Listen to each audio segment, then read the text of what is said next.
bi ci kaw thème bi mooy violence l'histoire se répète maanaam boo leen xoolee ci kaw moom la ñuy njëkk bind li tax ñu koy bind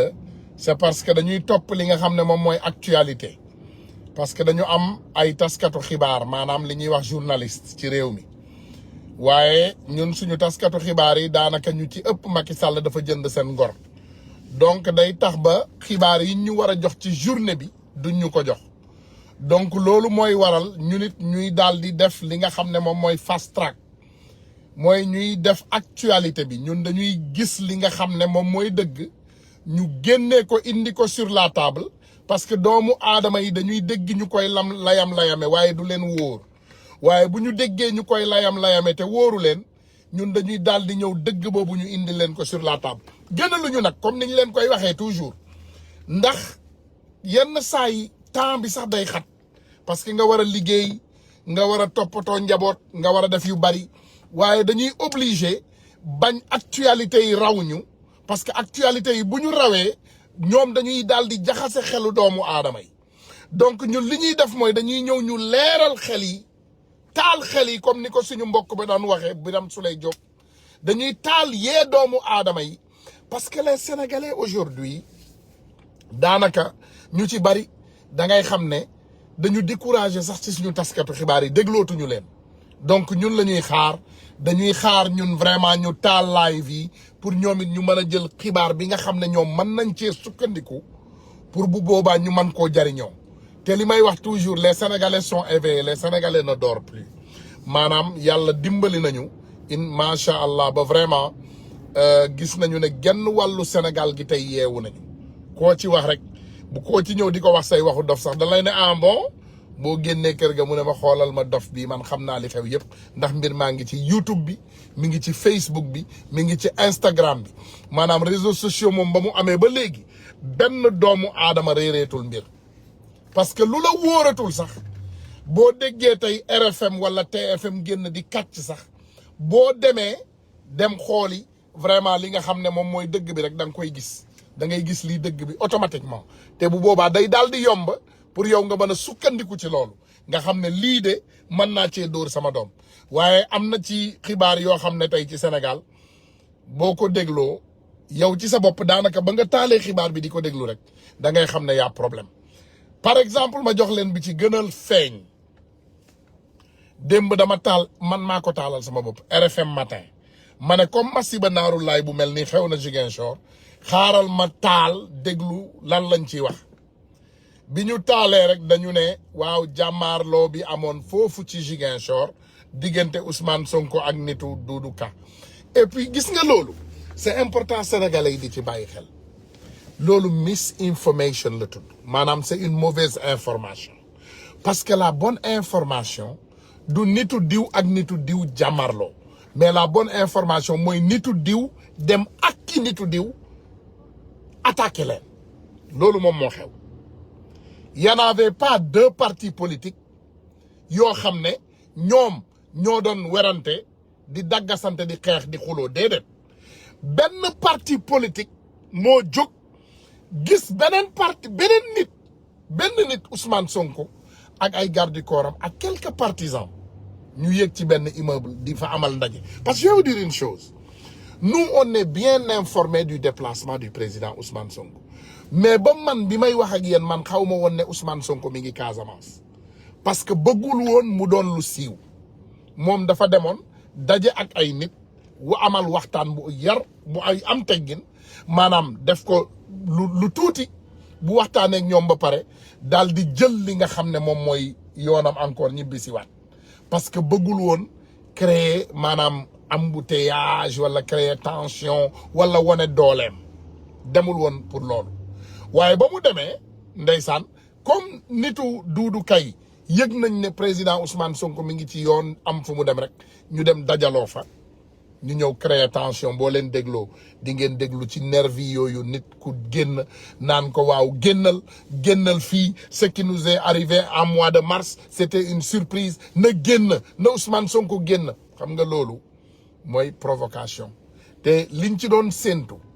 alhamdulillahi rabbil alamina yàlla suturaal nañu ci parce que dañuy provoquer dañuy dem nitu Macky Sall yi dañuy def provocation léegi bu ñu ñëwee provoqué la boo déggee mi ngi naan tiireel mi ngi yëkkati yéreem naan defal nii defal na le parce que dañu xam ne Ousmane Sonko dafa ànd ak ay garde corps te garde corps yooyu dañuy protéger Ousmane Sonko à tout prix loolu pour muy leer dañ koy protéger à tout prix donc ñu dem provoquer ñooñu bëggoon masiba naaru lay am fa comme ça ñu daal di leen jàpp daal di leen traduire en justice après notamment ñu daal di jël Ousmane Sonko ñu teg ko comme nitu fitna te Ousmane Sonko du nitu fitna xam nga nit koo xam ne boo ko dégloo yar ak teggin ngay déglu ci ay kàddoom ba mu jeex tàkk donc ñun dañoo nekk ci réew moo xam ne réew la c'est un pays de fausse information maanaam réew Samba booy laa mën a tuddee tey Sénégal réew moo xam ne rek réew la moo xam ne duñu wax dëgg dama bëgg ma indiwaat xel yi parce que comme ni ñuy wax l'histoire se répète boo leen fàttale ko moment des élections présidentielles am na ci ñu bari ñoo xam ne ba léegi xamuñu lan moo tax Issa Sall mu pur rangé wu ci wetu Macky Sall ñemeetul wax ñemeetul yëngatu ñemeetul sëqat ci biir réewu Sénégal laaj leen seen bopp boobu question Issa Sall mu pur ñemeetul ŋaang ci biir Sénégal parce que en réalité élection présidentielle yi bi mu amee dañ ko dem attaqué Tambacounda moom ak ay partisans biñ leen attaqué ci oto bi comme ni ñu def nii keroog Ousmane Sonko mu tiit journaliste yi am ñu sax daw dem laqatu ci village yi les villages voisins biñ ko attaqué ndeysaan mu ragal a génn ci oto bi chauffeur am bi di moytu di génn di daw ba fiir fa benn partisan benn nervi bi mu fiiree nervi bi Macky Sall porté plainte Issa Sall ba mu ko porté plainte ñu jël campagne yu Issa Sall yëpp yàq ko parce que dañ ko porté plainte comme dafa rey nit mais ay nit la ay samba boy yoo xam ne dañoo ñëwoon pour attaquer ko muy protéger wu bi mu demee di protéger wu nag lan la ñu def dañu ko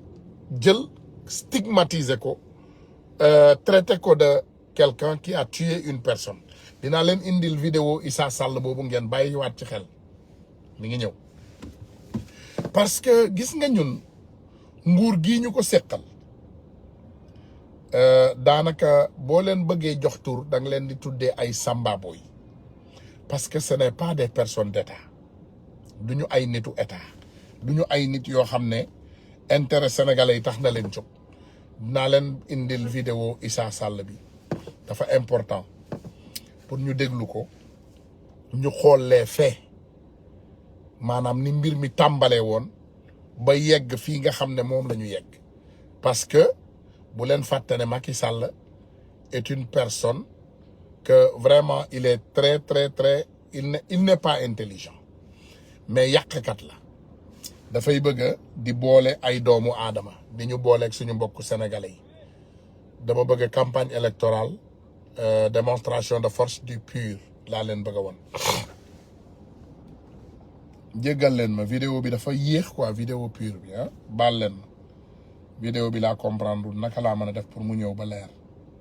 voilà jéggal leen ma tuuti rek yenn saay vidéo yi day yéex ni muy ñëwee baal leen ma kii ko ma ubbil leen vidéo bi ngeen déglu ko et c'est important parce que ñun dañu nekk ci réew moo xam ne bu ñu yàlla dimbaliwul dina metti lool dina metti bu ñu yàlla dimbaliwul mais dama bëgg ma indil leen vidéo Issa Sall bi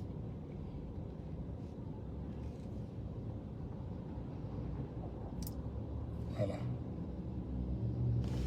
jéggal leen ma rek vidéo bi dina ñëw ngeen gis ko bi Macky Sall il avait compris que ci moment élection yi pour mu jàll premier tour il fallait mu am koo xam ne day tuutal kiyam day wàññi xërëm day wàññi vitesse am et il avait trouvé que cette personne était le candidat Issa Sall te bi loolu amee ñoom automatiquement dañu dem ñu daal di attaquer nitu Issa Sall yi bi ñu defee loolu attaqué waa PUR pour wane ne voilà donc soo leen bàyyee xel ñii ñooy nit ñi nga xam ne ñoom ñoo dangereux ñii ñooy nit ñi nga xam ne maanaam ay nitu fitna lañu. vidéo bi yéex na de sama gars yi laay waxal nag ñi nga xam ne ñoom ñoo may assister ci liggéey bi. vidéo Issa Sall bi je ne sais pas dafa am problème mais dinaa leen ko indil léegi ngeen jéggal ma rek. j'ai pas compris lu tax télécharger vidéo bi di yéex gars yi jéggal leen ma mi ngi télécharger mais dafa yéex tuuti. vidéo baa ngi nii mais ni muy voilà dafay ñëw bu ñëwee rek incha allahu rabbi voilà léegi mi ngi.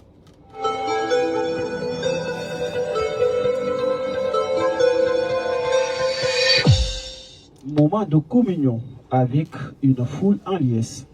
Pikine a vécu au rythme de la campagne électorale. Une véritable démonstration de force a été opérée. C'était hier au terrain Apix de Guinaw Rail. Un meeting d'ouverture qui coïncide avec le 21e anniversaire du Parti de l'Unité et du Rassemblement. Pour la première fois, son candidat, Issa Sall, participe à une élection présidentielle. Des militants de tous âges confondus, très motivés, engagés et sereins, ont bravé le froid glacial de Pikine pour dire oui à Issa, un homme neuf qui incarne le renouveau politique. Dakar adhère donc au programme Pur Sang. Pikine, ville d'histoire avec une population électorale déterminante, est la première étape d'une tournée sur toute l'étendue du territoire national. Prochain rendez-vous, Mbour.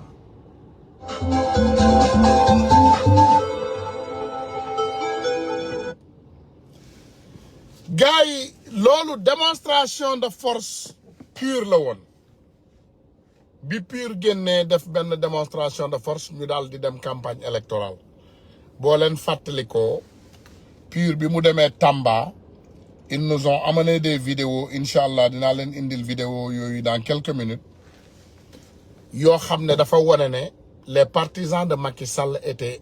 allés attaquer le convoi de Issa Sall à Tambacounda bi ñu attaqué convoi wu Issa Sall bi Tambacounda nitu Issa Sall yi dañu bañoon génn seen oto yi parce que ay Jakarta ay boy yu nekkoon ci ay scooter ñoom ñoo génn dogaale leen yor ay gourdin yor ay ngannaay bi loolu amee Issa Sall daal di forcer ak convoi am jàll ci biir forcé boobu ñu daal di fiir benn ndaw te ndaw boobu boo leen ci bàyyee xel jeune Tambacounda la Sidiki Kaba demoon na seen kër c'est un nervi jox baayam 500 000 jox yaayam 500 000 fa la yem jox na yaayam 500 000 jox baayam 500 000 Sidiki Kaba moo demoon ci këru nervi bi jéggalu leen et pourtant c'est des personnes qui étaient sorties et attaquaient le convoi de Issa Sall lan moo xewoon ginnaaw loolu amul woon benn kaddu boo xam ne Issa Sall moom mën na koo génn yëkkati parce que dañ ko chargé de tuer quelqu'un et il était forcé à aller répondre à la justice sénégalaise Macky Sall arrêté li nga xam ne moom mooy garde corps am yëpp dugal leen kaso imaginel ngay candidat présidentiel nga war a dem ay élection ñu jàpp ñi nga xam ne ñoom ñooy sa garde corps yëpp dugal leen kaso bàyyi la yow dong nag kon dong nga la demal fooy dem Issa Sall mujj gi mënatul sax continuer campagne électorale am ndeysaan Macky Sall jël concam nag teg ko ci dossier bi Issa Sall léegi gis ngeen ko ay sourire la dese fu Macky Sall woote day ñëw wuyu par force bu ñëwee ndeysaan mu sourire ñemewul yëkkati ay kaddu yu ñagas jëmale ci président Macky Sall ñemeetul wax ci Sénégal parce que Macky Sall kott na ko fi mu ko bëgg accusé na ko rey nit et bien vrai que fiir nañu nit mais dañu doon défendre parce que ay samba boy ñoo génn ñëw attaqué donc Issa Sall tey génn na sax pur te sénégalais yëpp xam nañu lu tax keroog loolu ngeen gis ñu defoon ko Issa Sall moom la ñu bëggoon répéter ci président Ousmane Sonko mu échoué xam nga il faut savoir que doomu aadama li ñuy wax toujours rek nit ak pexeem yàlla ak dogalam dañoo dem fekki Ousmane Sonko ak ay partisans am ay samba boy génn attaqué leen gis ngeen oto Ousmane Sonko bi ni mu mujjee yàqate tey nag quand même sax wax naa ci ak sama benn frère bu baax mu am benn initiative moom laay bàyyi moom après xam naa dina ko leen ko présenter mais initiative bi bokk na ci ñu wutal Ousmane Sonko oto bu baax oto boo xam ne dina ko mën a campagner normalement te dina mën a dugg fépp ci Sénégal te kenn du ko mënal dara loolu dafa bokk déjà ci yi nga xam ne dañ ci war a taxaw ci lu gën a gaaw waaye continuer rek ay samba booy ñoo déplacé wu dem fekki Ousmane Sonko fi muy amalee benn waxtaanam bu ndaw bu am solo ñu attaqué ko bi ñu attaqué parce que booba ndeysaan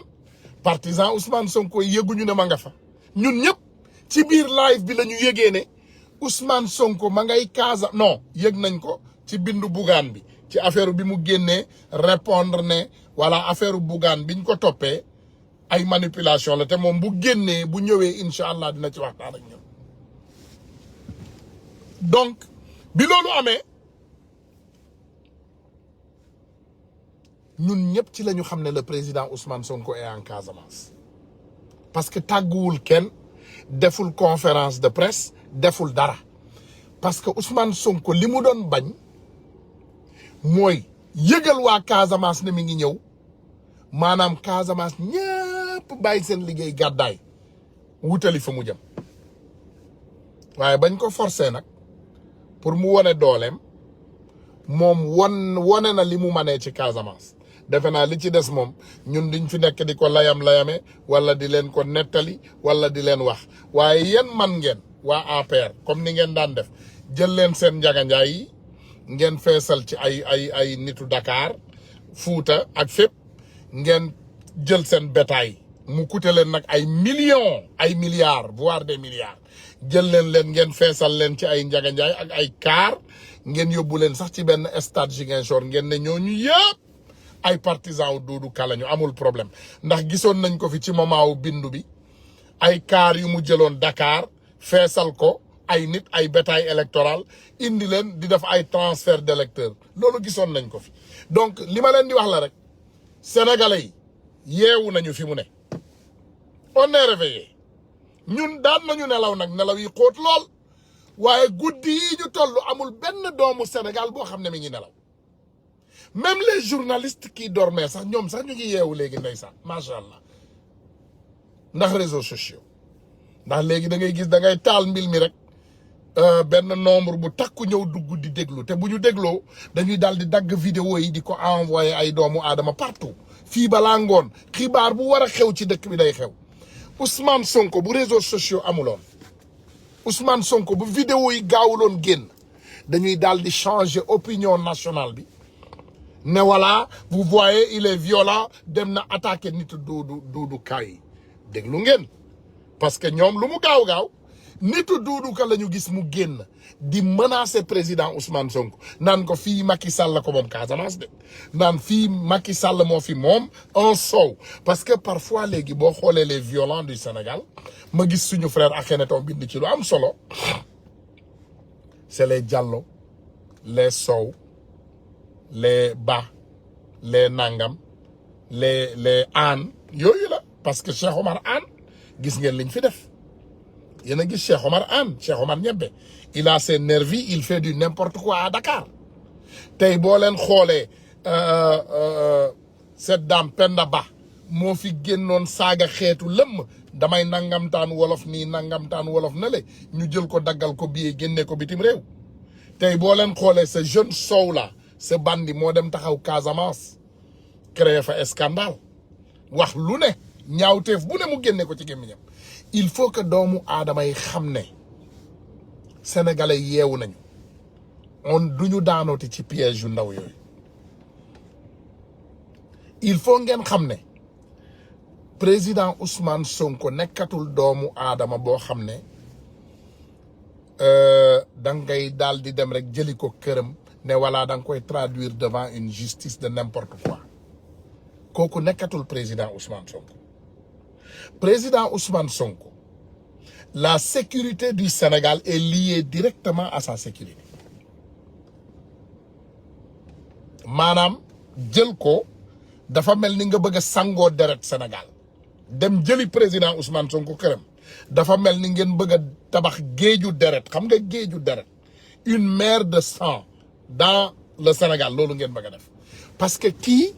c'est un projet xam nga président Ousmane Sonko c'est un projet moom projet la moom ci boppam ñun daal dinañ ko jël def ko projet te projet boobu sénégalais yëpp a ci teg seen bakkan y compris moi ak keneen ak keneen ak keneen il faut doomu aadama yi xam loolu il faut ngeen comprendre ne on est dans un pays où doomu aadama yi léegi dañoo yeewu kenn foowatul léegi dañoo yeewu barki démb ba léegi da ngay gis ñoom bi ñu defee ñaawteef boobu ba pare partisan Sow yi xam nga partisan Macky Sall yi daanaka ñoom bariwuñu ñu intelligent partisan Idrissa Seck yi nag xam nga géwél ak géwélam dafa bari Idrissa Seck dafa bari ay communicateur traditionnel ñu mel ni ay ñoom xam nga ñu mel ni ñooñu du ma tudd seen tur di leen may buzz parce que bu ñu defee poste daanaka 31 personnes ñooy ne j'aime 31 fanweeri nit ak benn ñooy génn ñu ne j'aime donc du ma leen may siiwte du ma tudd seen tur te kenn bu mu fi bind seen tur boo leen bindee seen tur gars yi dañuy dem xooli leen c'est pas la peine bu leen bind seen tur xam nañu ñu ñuy wax on connaît de quelle personne on parle ñoom dañuy génn dem bind ñaawteef ne voilà Sonko il doit être traduit en justice devant la justice il est violent nangam doomu aadama yi bàyyi leen xel suñu kilifa diine kilifa aada xam nañu li xew ci Sénégal léegi doomu Sénégal yëpp xam nañu li xew ci Sénégal Ousmane Sonko laalaake la sens interdit la xam nga booy daw Ousmane Sonko dama leen di wax lu mu doon gis nga avion xam nga avion yi bu ñuy départ sens bi ñuy demee nii di daw ak xel presque 500 kilomètres à l'heure balaa ñuy jël kaw Ousmane Sonko loolu la doon sens interdit la dafa mel ni ngay daw di dajeek avion muy ñëw a xel da ngay bàyyi tali bi il faut ngeen xam ne sénégalais yi négocier tuñu ay caaxaan dañoo tollootul moment boo xam ne ci histoire du Sénégal dañuy toog di négocier ak yéen la diaspora va faire face les sénégalais lambda au Sénégal dañuy def face Ousmane Sonko c'est un projet de tous les sénégalais ñun xam nañu li ñu yor soxlaatuñu kenn di ñu ko wax lii c'est pour rek ñëwaat taalaat seen xel yi ngeen comprendre duñu tooñ kenn duñu saaga kenn duñu xas kenn duñu xeex ak kenn duñu wax dara duñu wax kenn dara mais il faut ngeen xam ne Ousmane Sonko c'est un projet de sens interdit te duñu may benn doomu aadama ak foo mën a yaakaar ne foofu nga jóge ak koo mën a yaakaar ne kooku nga doon nga jóg daanu ci kawam ne yow da nga koy jàpp wala da nga koy yóbbu fii après da ngay waxtaan ak moom après nga indiwaat ko déedéet loolu duñ ko nangu Ousmane Sonko du dem fenn du waxtaan ak kenn du négocier ak kenn lu leen neex wax leen ko lu leen neex def leen ko lu leen neex pare leen ko boo leen paree nun pare nañu on est prêt à tout nag parce que doo leen waxati dëgg léegi yéen maanaam lëndëmal ngeen xel yi ba yaakaar ngeen ne xelu doomu aadama yi dañoo lëndëm non bu ma nee il faut ndeysaan Cheikh Kane mu ne Ousmane bul généraliser non mais xam nga wax naa la léegi Aliou Dembourou nu mu sant du Sow exactement Mamour nu mu sant du Diallo Cheikh Omar nu mu sant du Anne Penda nu mu sant du Ba voilà donc ñooñu ñoo tax ñuy wax le jeune là ki dem Casamance nu mu sant du Sow exactement donc loolu moo tax ñuy wax dafa am benn lii ñu doomu aadama boo xam ne man ngaa généraliser ci ñoom man ngaa wax ci ñoom te ñu ngi fi di leen dégg ñu ngi fii di leen gis hier j'ai écouté une très belle vidéo suñu frère Moustapha Niang comme toujours très pertinent mu yëkkati ay kaddu yu rafet teg ko ci yar ak teggin wax ko mais ku ko déglu woon peut-être boo ko comprendreul di nga yaakaar ne sax ndeysaan kii dafa am ko muy waxal wala keneen ko muy defal déedéet c'est pas le cas parfois dëgg bi day ne weng nga koy gis te doo ko nangoo wax man tey sama genre gi damay wax ba sama frère yeeg sama sœur yi ne damay parparloo nee nañu du ma jaar ci dëgg bi ci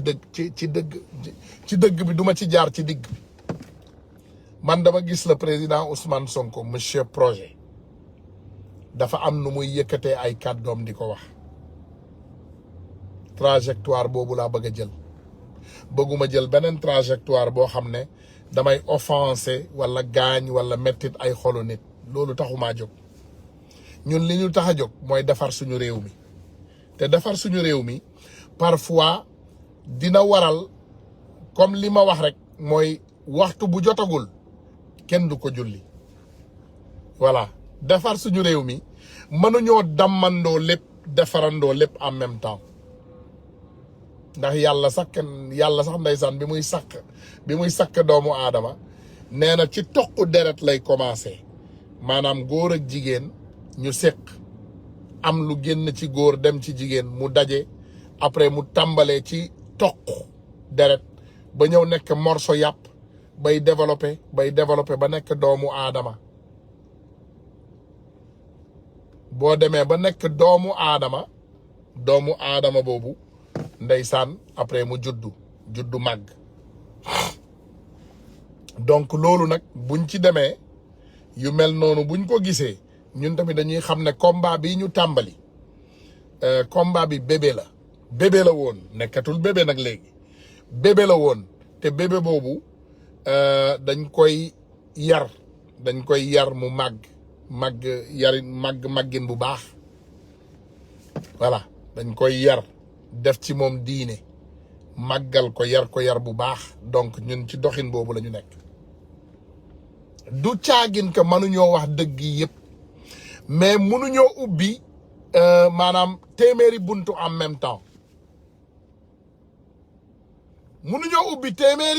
en même temps benn buntu la ñuy ubbi buñ ci paree ubbiwaat beneen buñ ci paree ubbiwaat beneen buñ ci paree ubbiwaat beneen loolu moo waral bu ñuy indi ay waxtaan ñu indi lu tudd thème te thème boobu suñ ko indee dañ ciy bëgg a concentré wu pour doomu aadama yi xam lan la waaye profité waa leen ci aussi ngeen abonné wu ci suñu feesu YouTube bi pour dooleel ko parce que li tax ñu bëgg ngeen dooleel YouTube bi Facebook bu amee problème Instagram am problème YouTube bi mën a dox am nañu page yu TikTok 1 million marche da ngeen ci abonné am nañu page yu YouTube da ngeen ci abonné massivement am nañu page yu Instagram da ngeen ci abonné massivement loolu li muy waral mooy ñoom saay-saay yi du ñu amati nu ñu nootee loolu mooy seen problème bi gën a mag ci àdduna bi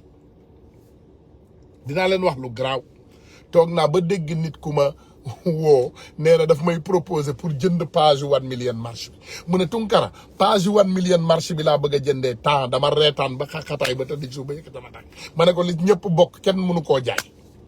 ñun amuñu njëg on n'a pas de prix bu ma leen waxoon prix bi dafa jaggi dayoo ñu ne leen ñun duñu jaay page bi parce que ça appartient aux Sénégalais moomuñu ko ñun donc amul dara loo xam ne dañ koy def te duñ ko bokk ak suñu frères ak suñu sœurs sénégalais donc ñun li ñu fi indi combat la te combat boobu c'est un combat bien déterminé te bu leen fàtte ne ci combat boobu dinañ ñu xeex sama turandoo dafa am lu mu wax ci Sénégal ndeysaan mu ne démb boo ko dégloo ci waxtaanam mu ne il est la personne la plus insultée au Sénégal te ñu nangul ko Ousmane Sonko tey il est la personne la plus insultée au Sénégal waaye bu paree rek jàppaleen ne Tunkara est la deuxième personne la plus insultée au Sénégal mais ñun comme loolu intéressé wuñu ñun xeexu Sénégal bi moo ñu intéressé ku yaakaar ne saaga ñu wala xas ñu wala sosal ñu wala fenal ñu wala tappale gisu leen ne loolu daf ñuy gën a dooleel continuer leen ko rek boo tappee tey ci YouTube boo déggee ñaawteef yi ñuy wax ak saaga yu bon yu ñuy wax ak fen yu ñuy jaxase defar ko ba mu baax doo leen comprendre mais comprendre leen ne que dañu ñëw pour xeex bi te gagné ko nag donc dara duñu delloo ginnaaw dañu blindé nous on est blindé dañu dem ba blindé xam ngeen luy blindé oto bu mel noonu nag la ñu bëgg ngeen jëndal ko Ousmane Sonko parce que non personne on est blindé dañoo blindé maanaam dañoo dem ba dara duñ ko yëg ci suñu yaram dara duma ko yëg man bu ma déggee sax nit di wax mu ne day saaga Ousmane Sonko daf may def ay ree je rigole ay ree la ñuy def te la plupart des temps boo leen xoolee nit yi nga xam ne ñoom ñooy doon ay saagakat boo xoolee doomu aadama bi rek da ngay xam ne ah non ñaari nit ñi méngoowuñu parce que nit déjà li gën a yàlla war a def ci yow mooy leer mooy ngay julli di ñaan yàlla di jaamu sa borom di woor di lekk lu sell doo lekk riba loolu da ngay gis yàlla day daal di def benn leer ci yow mais li ci des moom mënula cee concentré wu trop mënuloo concentré wu ci ay saagakat ay xastekat ay sosalkat da ngeen di muñ nag il faut der yi dëgër ah xam naa ne bëgg ngeen ñu lool waaye mënu leen saa boo leen gisee nit saaga ñu rek ngeen jooy jaru ko il faut comprendre ne dañu nekk ci benn combat te dañuy xeex ak ay sambaboy ay sàcckat ak i fenkat ak i tappalekat ak ay dóorkat donc ñoom dañuy embaucher façon nit bu ne bu kii ñëwee bu sonnee jox kele bu sonnee jox kele bu sonnee jox kele nous on est qui le prophète Mohammed sallallahu alayhi wa sallam est la personne la plus insultée au monde yonent yàlla Mohammed sallallahu alayhi wa sallam c'est l'homme le plus influent au monde et c'est la personne la plus insultée au monde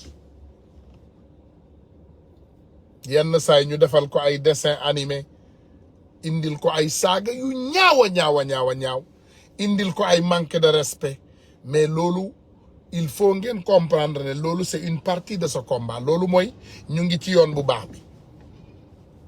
boo leen déggee rek ñu ñuy saaga di ñu xas di reyanteeg ñun xam leen ne ñu ngi tegu ci yoon bu baax bi le président Ousmane Sonko nag moom il est exceptionnel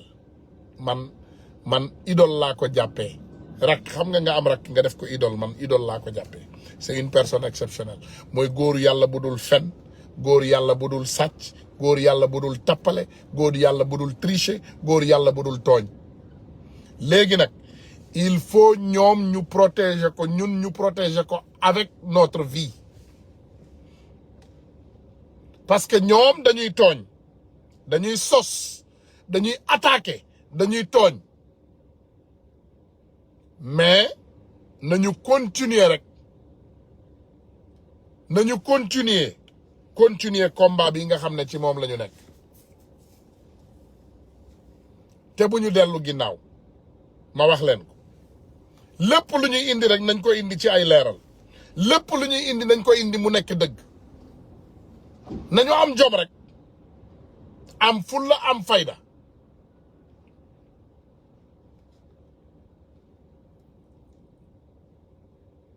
nañu am jom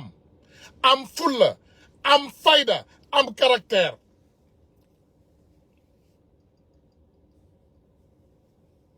il faut ngeen xool tey par exemple ku mel ni président Macky Sall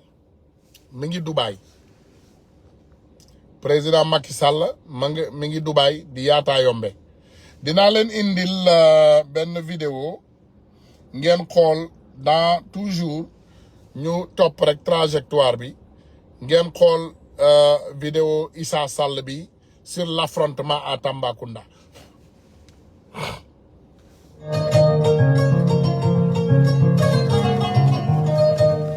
gars yi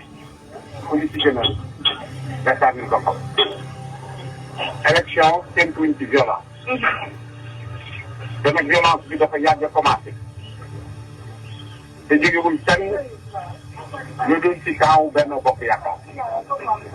et en ce qui nous concerne mu nga commencé ca Kolda ñu ñëw baare suñu cortège ñu ñëw démb fii ci Tamba mu am sax te noonu laa ko mën a wax complicité bu am diggante régime ak police bu Tambacounda parce que commissaire divisionnaire bi dafa ñëw seet si di wax ak man li may wax sax xaw ma li may wax sax xaw ma mais dem nañ ci sax beneen du ma sama morom nga xam ne kooku xam nga sax li muy wax yow nan ngay jàkkaarloo candidat di ko wax ne du ma sa morom fexe nag de séquestré ñu arrêté suñu cortège te xale yi defuñu mënuñu avancé mënuñu reculer te ñun dañu def bi ñu wooyee te barré cortège bi dañu yaakaaroon ne dañuy sécuriser ñu génn dëkk bi ndekete yow dañuy bëggoon a ndaw képp pour xale Tamba yi fekk ñu faat xel donc dañ ko presque une waxtu mënuñoo génn finalement bi ñu seetee ne ñii nga dafa mel ni dañ leen a yónni ma wax ne nañu dellu gannaaw ñëw ci rek bi ñu demee nag ba génn Tamba xale yi ñu yónni fekk ñu fa